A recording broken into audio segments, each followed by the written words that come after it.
I want you to imagine something with me for a moment. Right now, as you listen to my voice, there are radio waves passing through your body. Music, voices, messages, all moving through the air around you. But you cannot hear them. Not until you have a receiver tuned to the right frequency. Money works exactly the same way. It is not hiding from you. It is not being withheld by fate or circumstance. It is broadcasting on a frequency you have not yet learned to receive. And the moment you adjust your inner dial, the moment you align with the spiritual laws that govern supply, everything changes. Not someday, now. Today, I will show you the 5 hidden frequencies that decide how fast your good finds you. You have been lied to about money. Not by bad people, by well-meaning voices who taught you that humility means scarcity, that patience means waiting forever, that faith means hoping blindly while doing nothing. You have been told to be grateful for lack, to accept limitation as spiritual growth, to wait for God to decide when you are ready. And all of that is poverty consciousness dressed in religious language. Here is the truth they did not tell you. Money is not a reward for virtue. It is not doled out by a judgmental God who tests your worthiness. Money is a spiritual substance, governed by exact laws, laws as reliable as gravity, as predictable as sunrise. And the reason most people struggle financially is not because they are unlucky, unskilled, or unworthy. It is because they do not understand the metaphysical laws that govern supply. This is going to be different from everything else you have heard. I am not going to teach you budgeting, side hustles, or positive thinking. I am going to teach you how to align with the invisible source of all supply, how to speak your word with authority, how to dissolve the thought forms of lack that have been running your subconscious for years, and how to move from begging to claiming, from hoping to knowing, from waiting to receiving. This is not theory, this is tested law. I have seen it work in the lives of thousands of people who were broke, in debt, desperate, and defeated, who learned these 5 principles and watched their entire financial reality shift, not through struggle, through alignment, through faith, through the power of the spoken word. If you are tired of living in financial fear, if you are done waiting for permission to prosper, if you are ready to claim your inheritance as a child of the infinite, then stay with me. Because by the end of our time together, you will never look at money the same way again. You will understand that you have been living in a house with all the lights off, stumbling in the dark, when all along there was a switch on the wall. And today, I am going to show you where that switch is. I am going to teach you how to turn on the light of spiritual law so that you can see clearly the path to your abundance. Let me begin by telling you about a woman who came to me many years ago. She was intelligent, hardworking, and deeply spiritual. She read every book on prosperity. She prayed faithfully, she visualized abundance, she made vision boards, she wrote affirmations. She attended every seminar and workshop she could find. And yet, no matter how much money came into her life, it slipped through her fingers like water. She would receive an unexpected check, and immediately the car would break down. She would get a raise, and within days, a surprise bill would appear. Her refrigerator would stop working. Her roof would start leaking. A family member would need emergency help. It was as if an invisible hand was taking from her the moment she received. She began to believe she was cursed, that God did not want her to have money, that she was meant to struggle. She started to think there was something fundamentally wrong with her, some character flaw, some spiritual deficiency that made her unworthy of wealth. She watched her friends prosper. She saw people with less education, less talent, less dedication somehow moving ahead while she remained stuck. And the more she compared herself to others, the worse she felt. The worse she felt, the more money seemed to flee from her life. When she sat in my office, I asked her one question. I said, "What do you say when money comes to you?" She looked confused. "What do you mean?" she asked. I said, "When you receive a check, when someone pays you, when unexpected money arrives, what are the first words that come out of your mouth? What thoughts run through your mind in that moment?" She thought for a moment, and then her face changed. She saw it. She said, "I say, oh no, something bad is going to happen now.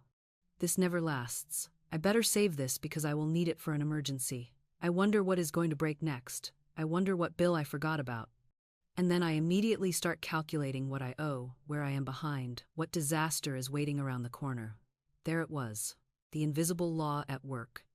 She was speaking the word of loss the moment she received. She was impressing her subconscious with fear, lack, and expectation of disaster.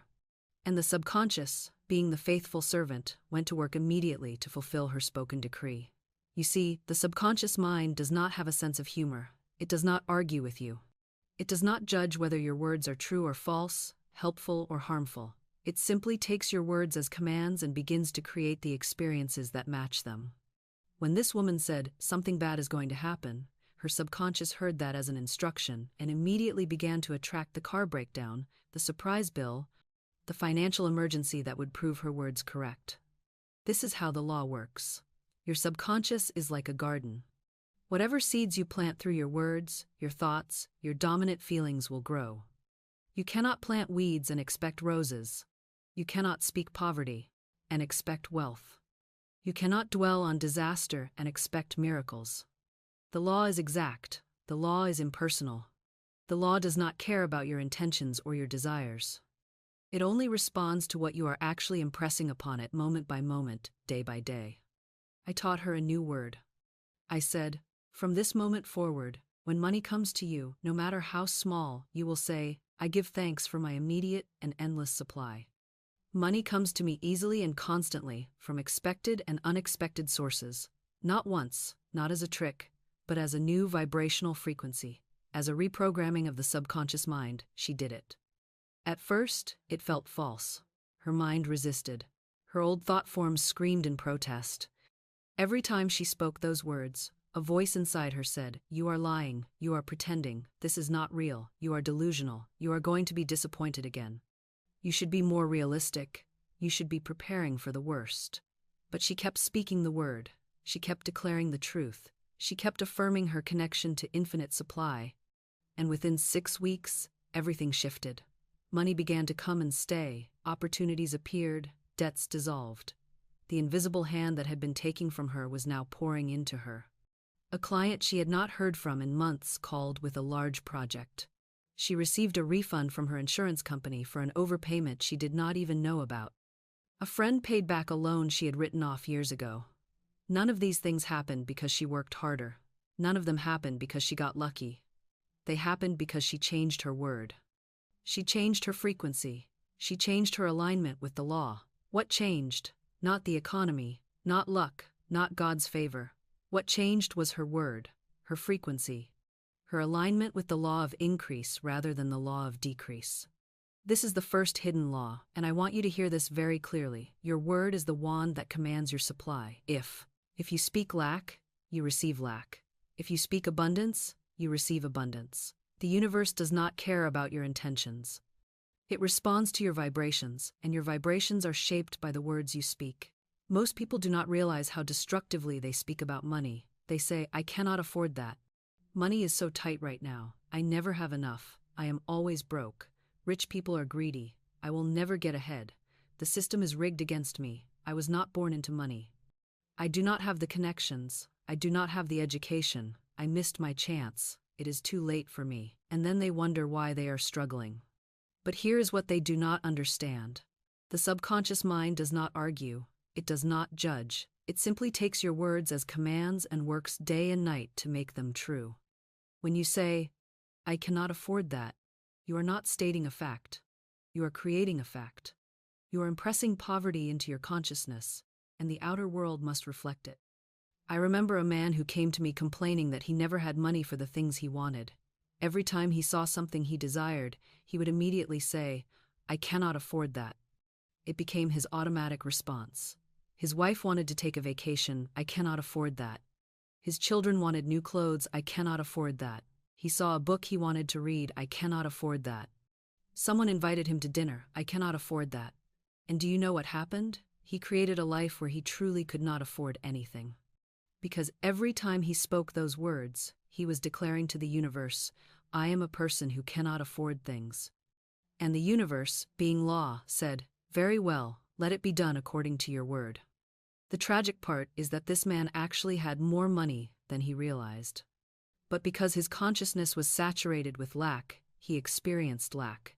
He hoarded what he had. He lived in constant fear of running out. He denied himself even small pleasures. because he was convinced he could not afford them. And this mentality created a stranglehold on his finances. Money could not flow to him because he was not allowing it to flow through him. He had become a dam instead of a river. And where there is no circulation, there is stagnation. Where there is stagnation, there is decay. I told him, you must stop saying those words immediately. Even if they feel true, even if your bank account is empty, because you are not describing your reality, you are creating it. Instead, when you see something you want, say, I choose not to purchase this right now, but my supply is unlimited. Or say, I am reorganizing my resources, and abundance is flowing to me now. Or simply say nothing at all. But never again speak the words I cannot afford. He looked at me skeptically, but he was desperate enough to try. For 30 days, he guarded his words. Every time the old phrase started to come out of his mouth, he stopped himself. He rephrased. He chose different language. And within those 30 days, 3 things happened. First, he received an unexpected bonus at work. His boss called him into the office and said, we have been reviewing performance, and we realized we have not adequately compensated you for the extra projects you took on last quarter. Here is a bonus check. Second, a friend paid back a loan he had forgotten about. The friend said, I have been carrying guilt about this for 2 years. I finally have the money to pay you back, and I added interest. Third, his wife found a side business opportunity that brought in extra income. She stumbled upon it through a casual conversation at the grocery store. None of these things were coincidences. They were the direct result of changing his word. The moment he stopped declaring lack, the universe stopped delivering lack. The moment he opened the channel with his language, money began to flow. This is the power of your word. This is why I teach my students to guard their words as if their life depends on it, because it does. If you want your financial reality to change, you must change the words you speak. Not someday, now, today, this moment. And here is how you begin. For one day, pay attention to every word you say about money. Write it down if you must. Carry a small notebook with you. Notice how often you speak lack, limitation, and fear. Notice how often you use words like cannot, never, always, stuck, impossible, hard, struggle, broke. Do not judge yourself, just observe. You will be shocked at how much poverty language you use without even realizing it. Most people speak poverty from the moment they wake up. They look at their bills and sigh. They check their bank account and groan. They listen to the news and absorb messages of economic doom. They talk to friends and family and engage in collective commiseration about how hard everything is. Then, create new decrees. Choose 5 statements that reflect the financial reality you desire. Not I hope to have money, not I want to be rich. But present tense. Faith-based declarations such as, I am a channel of infinite supply. Money comes to me easily and constantly. I am rich in consciousness and rich in manifestation. All my needs are met instantly and lavishly. I walk in the abundance of the kingdom now. My supply is endless, immediate, and perfect. The universe is my source, and the universe is unlimited. I am open and receptive to all the wealth life offers me. Money flows to me in avalanches of abundance. All my financial needs are met before I even ask. Speak these words daily. Not as affirmations you hope will work, but as truth you are claiming. Speak them in the morning when you wake. Speak them before you open your wallet. Speak them when fear arises. Speak them when you pay bills. Speak them when you make purchases. Speak them when you see something you desire. Let them become the new language of your soul. Let them become as natural as breathing. Let them replace every old pattern, every old decree, every old limitation that has been running in your subconscious. Now here is the paradox. At first, your words will feel like lies. Your rational mind will scream, but you are not rich. You are broke. Stop pretending. Look at your bank account. Look at your debt. Look at your circumstances. This is foolish. This is denial. This is fantasy. And this is where most people quit. They think, this is not working. I feel foolish. I will stop. But I am telling you that resistance is the old thought form fighting for survival. It is the poverty consciousness that has been running your life, and it does not want to die. Do not stop speaking. Do not let the appearance convince you to abandon your word. Because the moment you persist, the moment you keep declaring truth in the face of the lie, the old thought form begins to crumble. And the new reality begins to form. Your word is not magic, it is law. And law does not fail. If you speak poverty, you will have poverty. If you speak wealth, you will have wealth. The choice, as always, is yours. But understand this. You are speaking something every moment of every day. You are never neutral. You are always impressing something upon your subconscious. You are always broadcasting some frequency into the universe. So the question is not whether you will speak. The question is, what will you speak? Will you speak the old pattern of lack and limitation? Or will you speak the new pattern of abundance and divine supply? Now let me tell you about a man who thought he understood the law of giving. He had read all the books on tithing, on generosity, on sowing and reaping. He believed that if he gave, he would receive. So he gave. He gave when he had money. He gave when he did not have money. He gave until he was broke, exhausted, and resentful, and nothing came back. He gave 10% of his income to his church, even when that 10% was the difference between paying his electric bill or sitting in the dark. He gave money to charities even when he could not afford groceries. He gave to friends and family even when his own needs were not met. He loaned money he could not afford to lose. He helped people who never helped him back. And month after month, year after year, he kept giving, kept sacrificing, kept believing that somehow, someday, the universe would notice his generosity and reward him. But the reward never came. Instead, he sank deeper into debt. His stress increased. His relationships suffered, his health declined. He began to feel used, taken advantage of, like a fool. He came to me angry. He said, "I have done everything right. I have tithed. I have helped others. I have been generous beyond my means. I have given until it hurt. I have sacrificed and sacrificed. Why is God not blessing me? Why is the law not working? What more do I have to do?" I looked at him and asked, "When you give, how do you feel?" He paused. He looked down. He said, "I feel scared, like I am giving away what I need, like I am running out, like I am depleting myself, like I am sacrificing my own well-being for others, like I am forcing myself to be spiritual, even though everything in me is screaming to stop." There was the problem. He was giving from fear, not from faith. He was sowing seeds of scarcity, not abundance. And the law does not reward sacrifice. It rewards alignment. You see, giving is not about the act. It is about the consciousness behind the act. When you give from emptiness, you impress the subconscious with the belief that you do not have enough. You reinforce the very lack you are trying to escape. But when you give from fullness, from the knowing that your supply is infinite, that you are a channel of divine abundance, you set into motion the law of circulation. The universe does not want your sacrifice. The universe does not want you to deprive yourself. The universe wants you to give from joy, from overflow, from the knowledge that there is always more where that came from. I told him, "Stop giving. Stop forcing yourself to be generous when your heart is clenched in fear.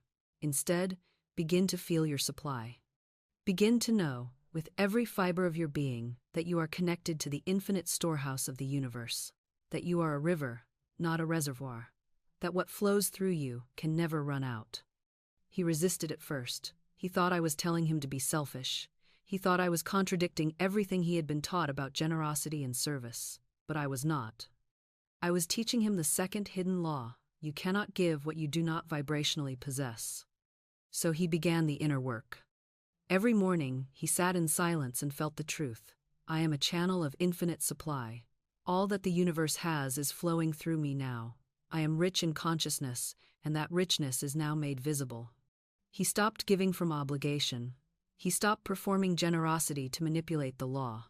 He stopped using giving as a way to prove his worth or earn God's approval. And he started giving from overflow. Within 3 months, his business tripled. Not because he gave more money, but because he shifted his frequency. He became a magnet for abundance because he finally believed he was abundant. This is the lesson. The law does not respond to your actions. It responds to your inner state. You can give a fortune and stay broke if you give from fear. You can give $1 and become wealthy if you give from faith. It is not what you do, it is who you are being when you do it. This is what confuses so many people about manifestation. They think it is about taking the right steps, doing the right things, following the right formula. But the universe does not respond to behavior.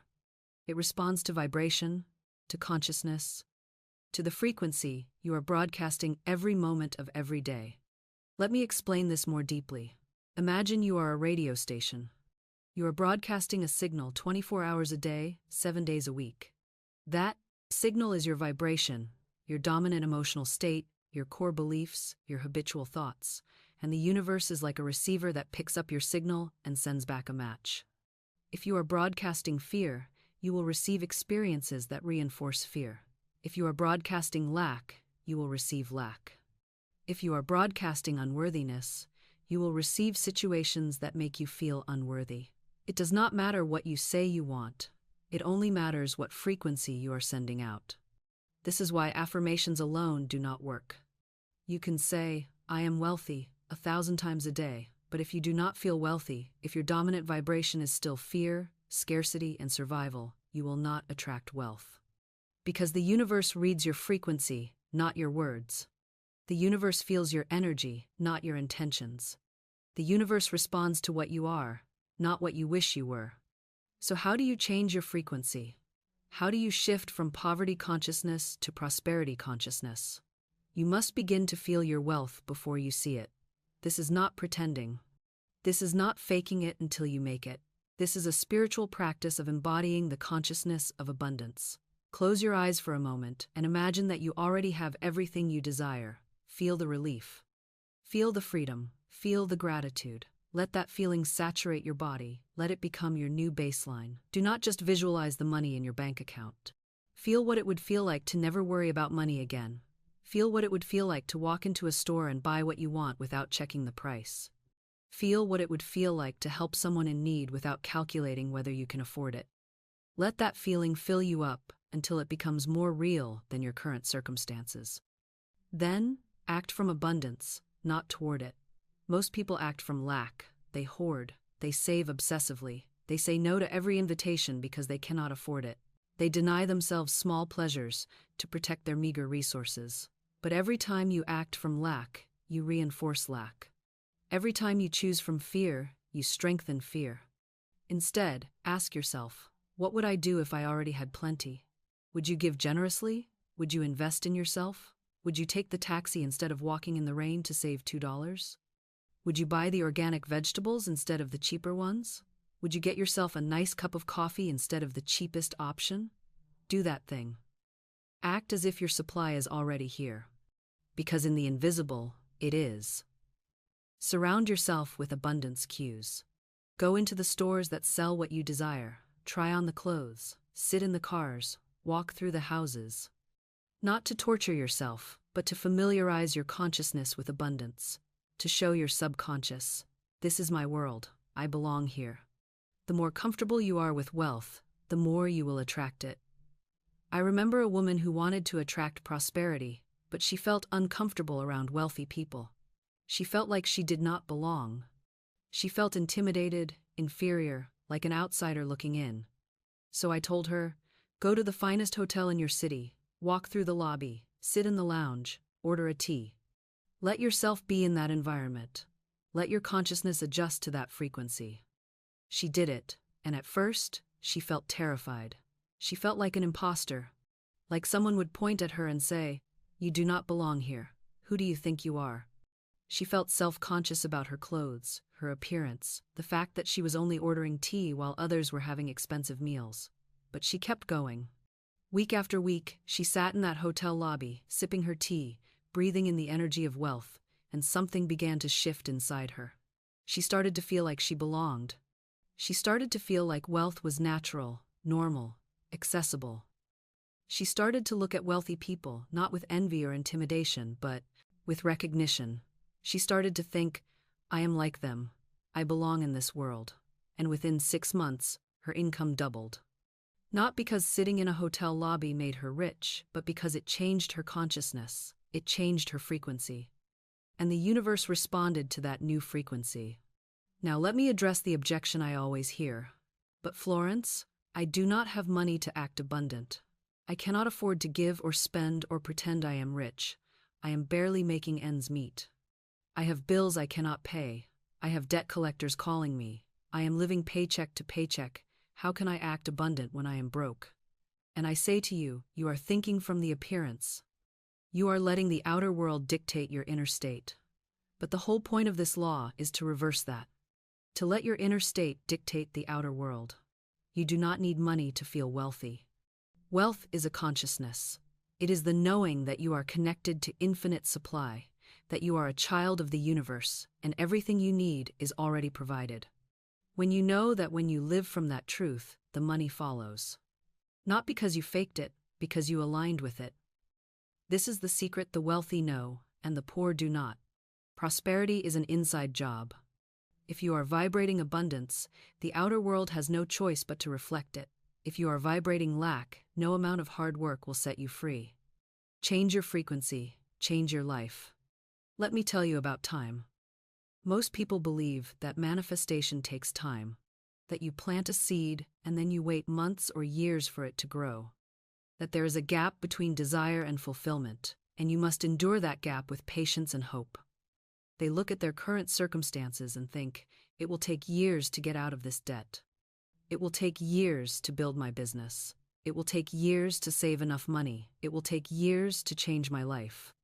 But I am going to tell you something that will shatter that belief. In the spiritual realm, there is no time. Your supply already exists. The money you desire is not being created in the future. It is already here, in the invisible, waiting for you to align with it. The only thing standing between you and your manifestation is your consciousness. Let me illustrate with a story. A student of mine needed $10,000. She needed it for a medical procedure that could not wait. She had no savings, no credit, no obvious source. She had already asked family and been turned down. She had already applied for loans and been denied. She had already looked at every possible avenue and found nothing. She came to me in despair, and I said, the money is already here. You are simply not vibrating at the frequency that allows you to see it. She did not understand. How can it be here if I do not have it? She asked. How can it exist if I cannot see it? How can you tell me it is already here when my bank account is empty? I explained. In the fourth dimension, the realm of divine ideas, all things are perfect and complete. Your $10,000 exists there now. It exists as a spiritual reality, a divine idea, a perfect form in the mind of God. But you are living in the third dimension, the world of appearance, where everything seems solid and fixed. To bring the invisible into the visible, you must live suspended in the moment. You must act as if the money is already yours. You must feel it. You must know it. You must claim it with every fiber of your being. She asked, how do I do that? How do I claim something I cannot see? How do I believe something that contradicts everything my senses are telling me? I said, prepare for it. Make space for it. Thank God for it as if it has already arrived. Do not look for it in the external world. Look for it in your consciousness. And when your inner knowing matches the reality of the invisible, the outer world will rearrange itself to reflect that knowing. She went home and did something audacious. She wrote a thank you note to the universe. She wrote, thank you for my $10,000. I receive it now with joy and gratitude. She placed it on her altar. She read it every morning. She read it every night. And every time fear came, every time doubt whispered, you are delusional, this is not real, you are being foolish. She spoke the word, I am not waiting for my supply. I am receiving it now. Within 2 weeks, a distant relative she had not spoken to in years reached out. He had been thinking about her, he said, and felt moved to help. He had recently come into some money and wanted to share it. He sent her $10,000. Was it magic? No, it was law. The third hidden law. Time is an illusion in the realm of spirit. Your good is not coming, it is already here. The moment you stop waiting and start claiming, the invisible becomes visible.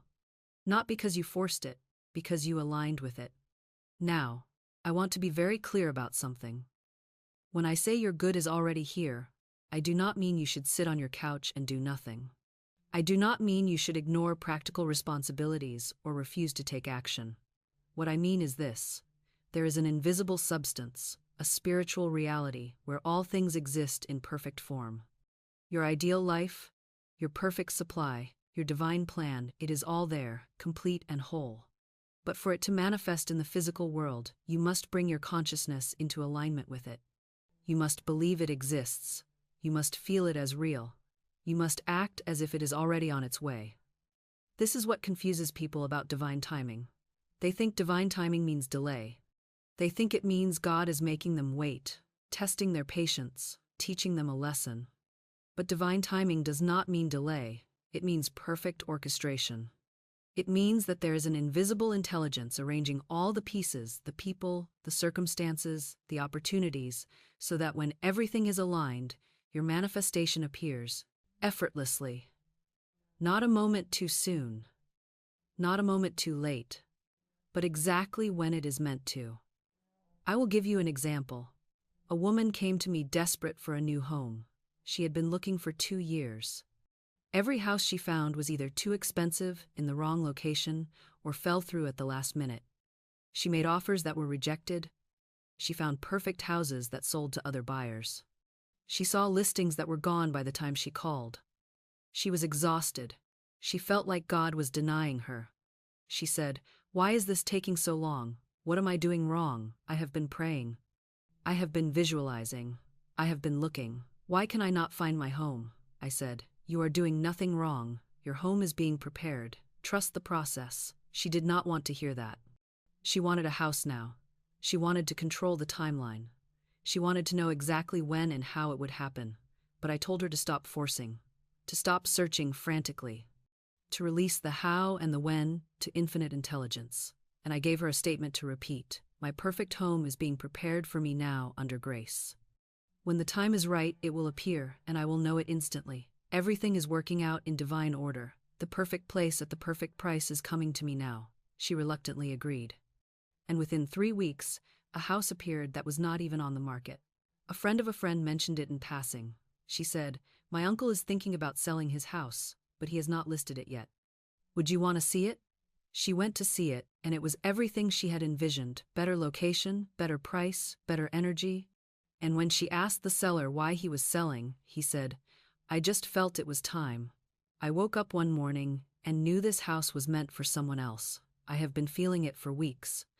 And then your name came up, and I knew you were the one." That is divine timing. The seller was not ready 2 years ago. The house was not available 2 years ago.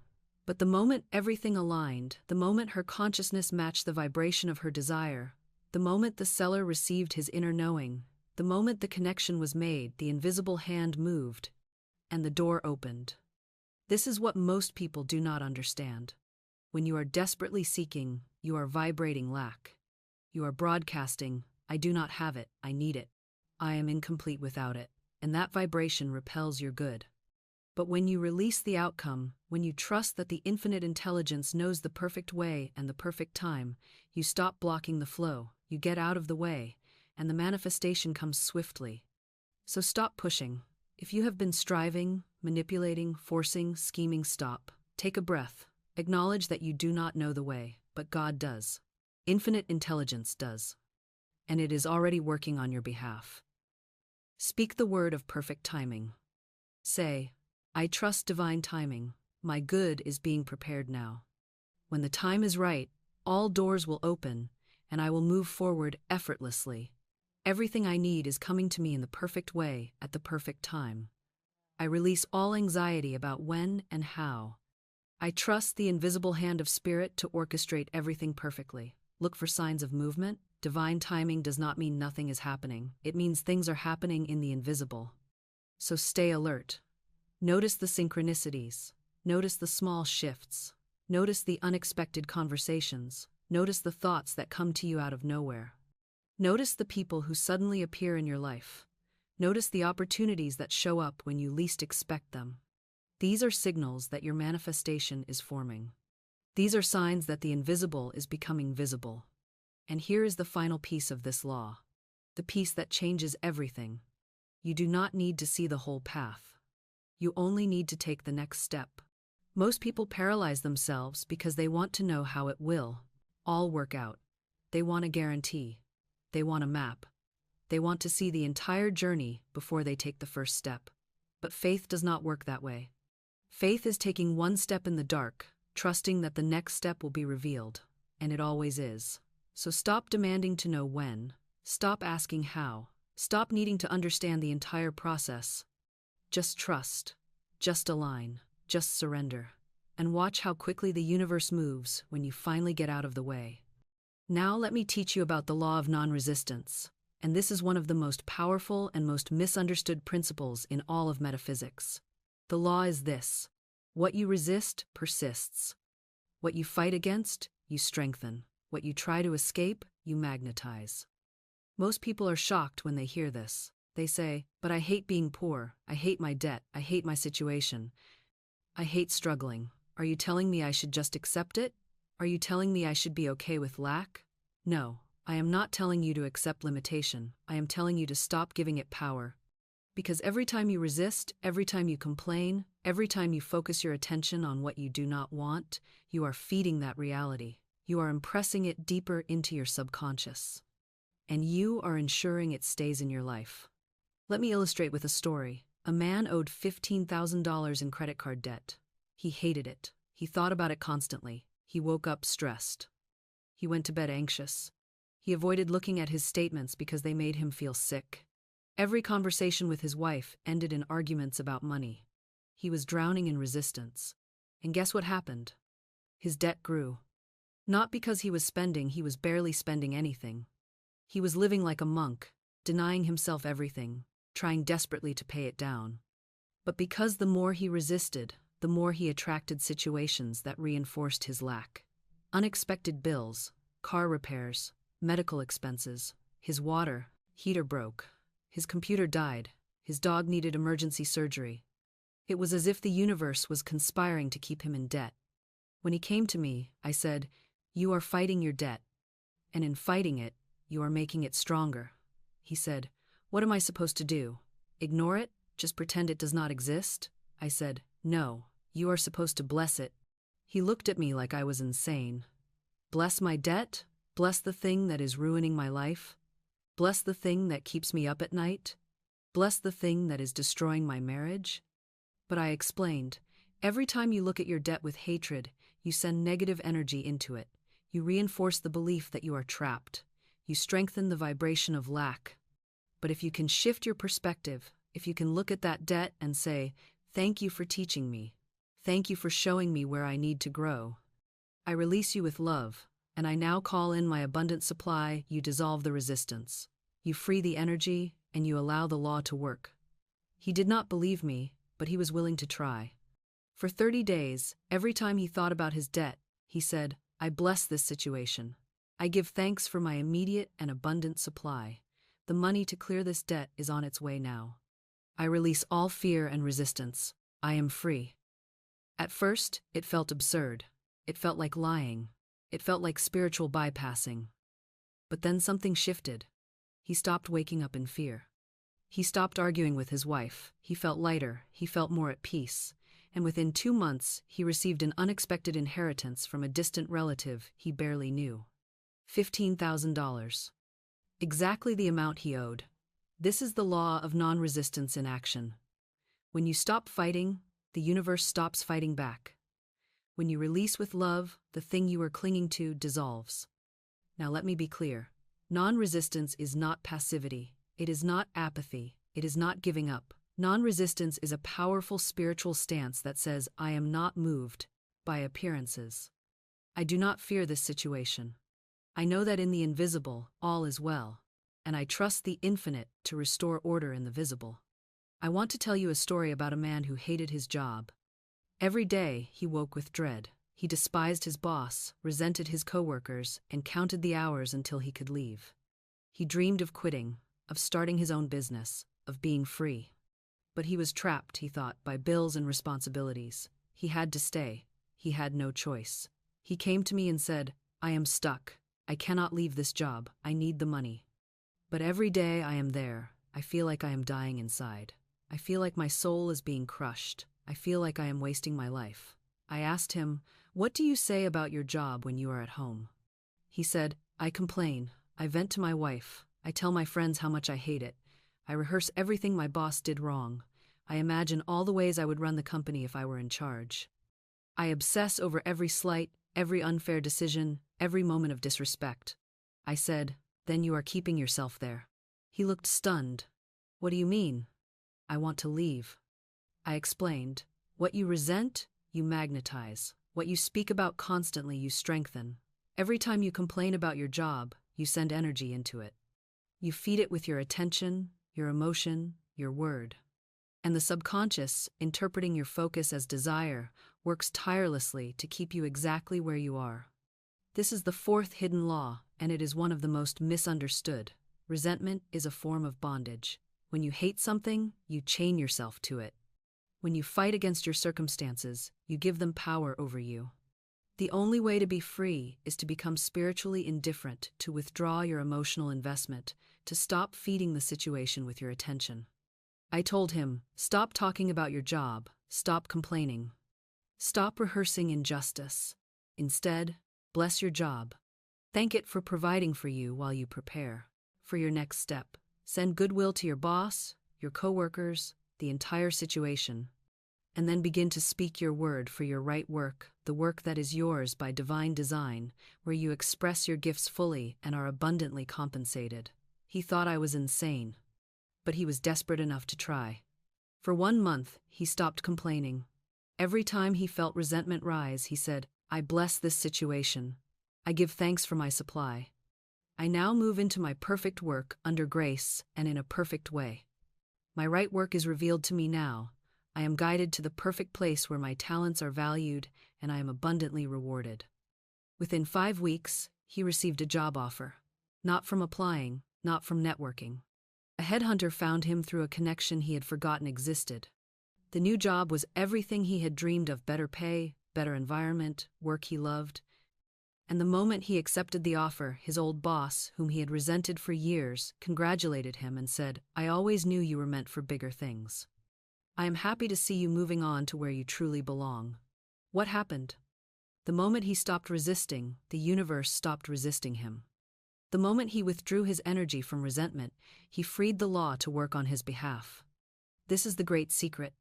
Your outer world is a mirror of your consciousness. If you want to change your circumstances, do not fight them. Change your inner state. Bless what you want to leave, release it with love. And watch how quickly the invisible hand of spirit rearranges everything to match your new vibration. So here is how you practice non-resistance. Identify what you are resisting. Is it debt? Is it your job? Is it a person? Is it a circumstance? Is it your current living situation? Is it your health? Is it a relationship? Name it. Be honest. Then bless it.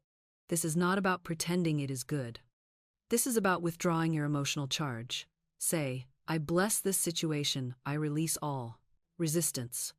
I now move forward in peace. Redirect your focus. Stop talking about what you do not want. Stop rehearsing the problem. Instead, speak about what you do want. Keep your attention on the solution, not the situation. And here is the paradox. The moment you stop fighting something, it often disappears. Not because you forced it to leave, but because you stopped feeding it with your energy. The fifth and final law is the law of preparation, and it is the most practical. The law is this: if you want to receive your good, you must prepare for it. You must make space for it. You must act as if it is already on its way, because true faith is always active. It is never passive. It does not sit and wait. It prepares. In the Bible, there is a story about a king who told his people, dig ditches. There is no rain. There is no wind. But by tomorrow, this valley will be filled with water. The people did not understand, but they obeyed. They dug ditches all night long. And in the morning, water appeared from an unexpected source, filling every ditch they had dug. That is the law of preparation. You dig the ditches before you see the rain. You set the table before the guests arrive. You make space before the thing manifests, because preparation is proof of faith, and faith always precedes form. Let me tell you about a woman who wanted a new car. She could not afford one. She had no savings, no credit, no obvious way to get it. But she believed in the law, so she did something audacious. She cleared out her garage. She made space for the car she did not yet have. Every day, she walked into that empty garage and said, "Thank you for my beautiful new car. It is on its way now. I see it here.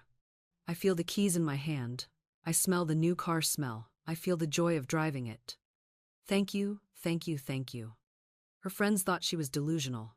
"Why are you cleaning your garage? You do not even have a car. Why are you wasting your time? Why are you setting yourself up for disappointment?" But she did not care. She knew the law, and within 6 weeks, a family member she had not heard from in years called and said, "I am buying a new car. Do you want my old one? I will give it to you for free."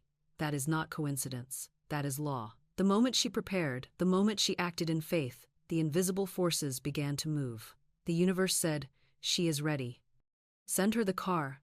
This is what most people do not do. They want their good to appear first. They want proof before they believe. But that is backward. In spiritual law, you must believe first. You must act first. You must prepare first. And then the thing appears. So here is how you apply the law of preparation.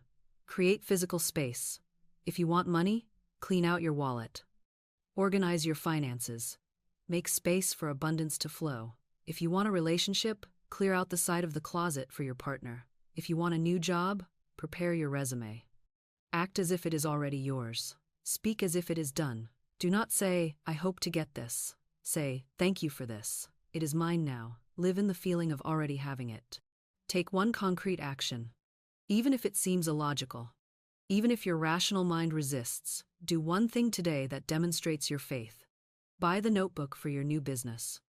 Research the neighborhood where you will live. Visit the store where you will buy your new clothes. Every action is a signal to the universe, "I am ready." And here is what will happen. The moment you prepare, the universe responds. Not because you manipulated it, but because you aligned with it. You stopped waiting, you stopped doubting, and you started claiming. This is the law. He who is ready to receive, receives. He who waits for proof, waits forever. Now we come to the most important part, application. Because knowledge without action is useless. You can know every law in the universe, but if you do not apply them, your life will not change. So I am going to give you a simple, practical, step-by-step process to begin aligning with these 5 laws today. For the next 7 days, I want you to go on a word fast. Not a fast from food, a fast from negative words about money.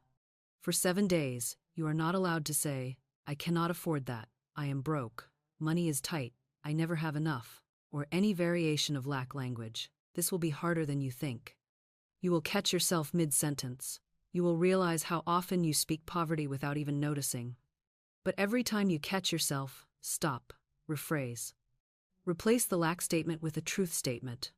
Instead of "I cannot afford that," say, "I choose not to buy that right now, but my supply is unlimited." Instead of "I am broke," say, "I am currently reorganizing my finances, and abundance is on its way." At the end of 7 days, you will have reprogrammed your subconscious. You will have broken the habit of speaking lack.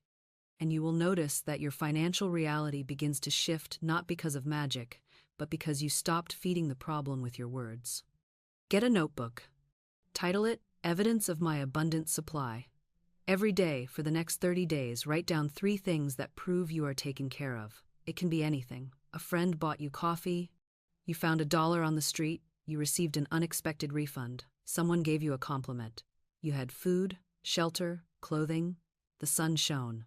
A stranger smiled at you. You found a parking space. The point is to train your mind to see abundance instead of lack. Most people are so focused on what they do not have that they miss all the evidence of what they do have. And the more you notice abundance, the more abundance you attract. This is not gratitude for its own sake. This is reprogramming. This is teaching your subconscious that you live in a rich universe. And the subconscious, once convinced, will begin to create more evidence to support that belief. Every morning, before you get out of bed, and every night before you fall asleep, spend 5 minutes visualizing your life as if money is no object. Do not visualize piles of cash that is too abstract. Visualize the experiences that money would give you. See yourself walking into a store and buying what you want without checking the price. See yourself paying off your debt and feeling the relief. See yourself helping others generously. See yourself living in the home you desire. Feel it. Let it become real in your imagination. Why does this work? Because your subconscious mind cannot tell the difference between a real experience and a vividly imagined one. When you feel the feeling of abundance, you impress that frequency into your consciousness. And what you impress, you express. Do not rush this. Do not make it a chore. Let it be a moment of joy, of relief, of freedom. Let yourself feel what it is like to be financially free. And then carry that feeling with you throughout the day. This is the practice of non-resistance. Every day for the next 30 days, I want you to bless the thing you most resent about your financial situation. If you hate your debt, bless it. If you resent your job, bless it. If you are angry at someone who owes you money, bless them. Say out loud, I bless this situation. I release all resistance. I send goodwill to everyone involved. I now move forward in peace and prosperity. You will resist this practice. Your ego will scream, but do it anyway. Because the moment you stop fighting, the situation loses its power over you. And the moment it loses power, it dissolves. Finally, take one concrete action this week that demonstrates your faith in your coming abundance. It can be small, it can be symbolic, but it must be something that makes you feel like you are already living in prosperity. Maybe you buy a new wallet. Maybe you open a savings account, even if you only put $1 in it. Maybe you donate to a cause you care about. Maybe you treat yourself to something small that makes you feel abundant. A nice coffee, a bouquet of flowers, a book. The amount does not matter, the action matters. Because every time you act from abundance, you reinforce the belief that you are abundant. And belief creates reality. So let me bring this all together.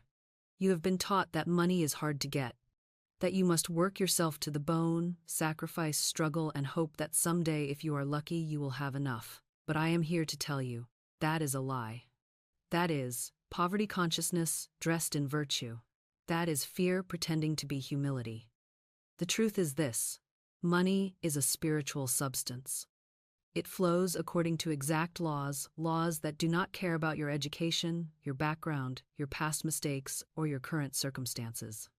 These laws respond to one thing and one thing only: your consciousness, your vibration, your word, your faith. And the 5 laws I have given you today are not suggestions, they are not theories. They are the keys to the invisible kingdom where all supply exists. Use them. Speak your word with authority. Align your vibration with abundance. Trust divine timing. Release all resistance. And prepare for your good as if it is already on the way, because it is. Right now, in this moment, your supply is being formed in the invisible. It is moving toward you. It is orchestrating itself through people, events, and opportunities you cannot yet see. And the moment you claim it, the moment you stop begging and start commanding, it will appear in the visible faster than you ever imagined possible. So here is my final word to you, and I want you to say it with me. Say it out loud, right now, as if your life depends on it, because it does. I am a child of the infinite. All that the kingdom affords is mine. I do not beg for my supply, I claim it. I do not wait for permission, I step into my inheritance. I am rich in consciousness, and that richness is now made visible. Money comes to me easily, constantly, and abundantly from expected and unexpected sources. I walk in prosperity. I speak with authority, and I give thanks that it is done, now and forevermore. Amen. Now, if this message resonated with you, if something inside you woke up and said, yes, this is true, then I invite you to let me know. Leave a comment below telling me which law spoke to you most deeply. Was it the law of the spoken word? The law of vibrational alignment? The law of divine timing? The law of non-resistance? Or the law of preparation? Tell me which one you need to work on most in your life right now. Hit the like button so more people can find this message. And subscribe to this channel, because I will continue to teach you the invisible laws that set you free. You are not broken, you have just been misled. And now, you know the truth. Go and live it.